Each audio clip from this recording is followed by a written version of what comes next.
একটি রাজনৈতিক দলের নেতা পরিষ্কারভাবে নারীদেরকে কিভাবে অসম্মানিত করেছে, তাদেরকে খারাপ ভাষা দিয়ে অসম্মানিত করেছে। প্রিয় ভাই বোনেরা, আমাদের নবী করিম সাল্লাল্লাহু আলাইহি সাল্লাম, উনার যে স্ত্রী ছিলেন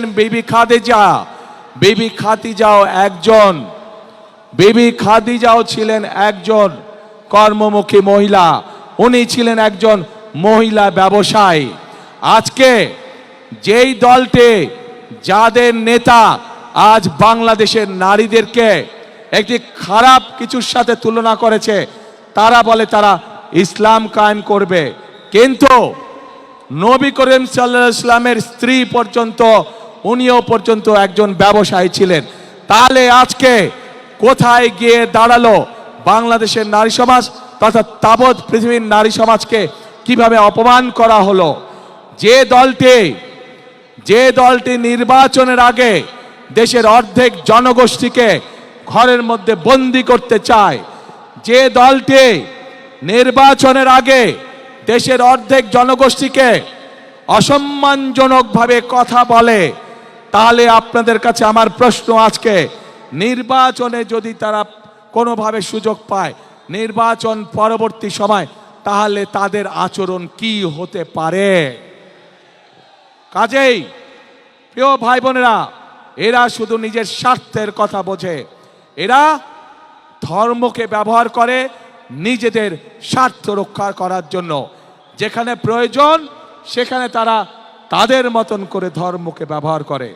আমরা গতকাল দেখেছি, যখন এই কথা বলার পরে তীব্র সমালোচনা শুরু হলো নারী সমাজ থেকে, যখন এই কথা বলার পরে তীব্র সমালোচনা শুরু হলো সমাজের প্রত্যেকটি মানুষের কাছ থেকে, তখন তারা বলছে তাদের এই আইডি নাকি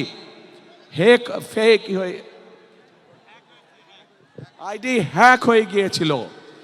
প্রিয় ভাই বোনেরা, এই বিষয়ে যারা বিশেষজ্ঞ তারা পরিষ্কারভাবে বিভিন্নভাবে বলেছে যে আইডি এইভাবে হ্যাক হতে পারে না।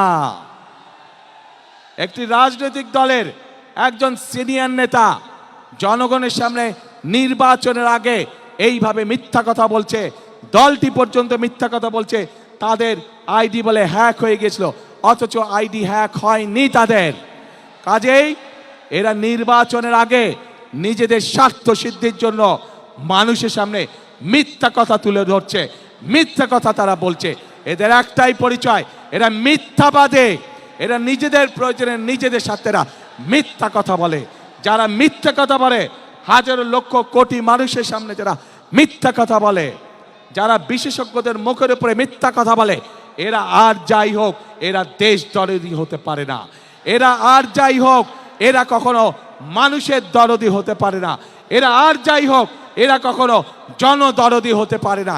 এদের দরদ শুধু এদের নিজেদের লক্ষ্যের জন্য, এদের দরদ শুধু এদের নিজেদের উদ্দেশ্যের জন্য।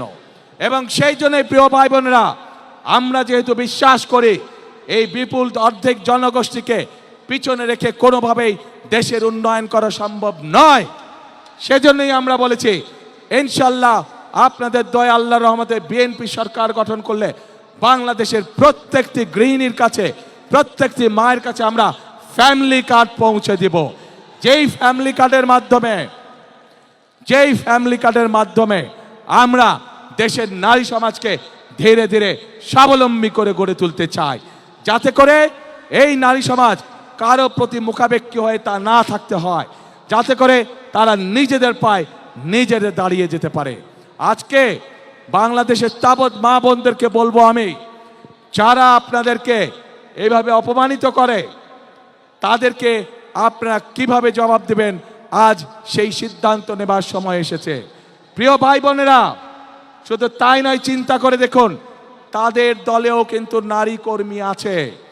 আজ তাদের দলের নারী কর্মীতে আমাদের প্রশ্ন, আপনারাও তো ঘর থেকে বের হয়ে দলের কাজে যাচ্ছেন, ঘর থেকে বের হয়ে যে নারী কাজে যায় তাকে আপনাদের নেতা কিসের সাথে তুলনা করেছে চিন্তা করে দেখুন।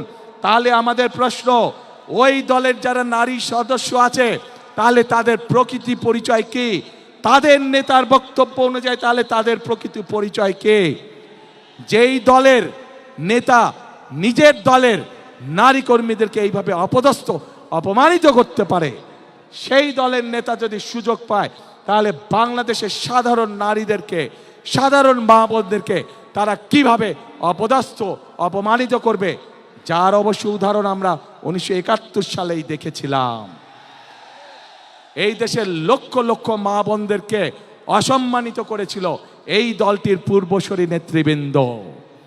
কাজেই যাদের কাছে মানুষের কোনো মূল্যায়ন নেই, যাদের কাছে মানুষের কোনো আত্মসম্মান বোধ নেই, তাদের কাছে কখনো দেশ নিরাপদ হতে পারে না, তাদের কাছে কখনো দেশের মানুষ নিরাপদ হতে পারে না, নারী পুরুষ নির্বিশেষে।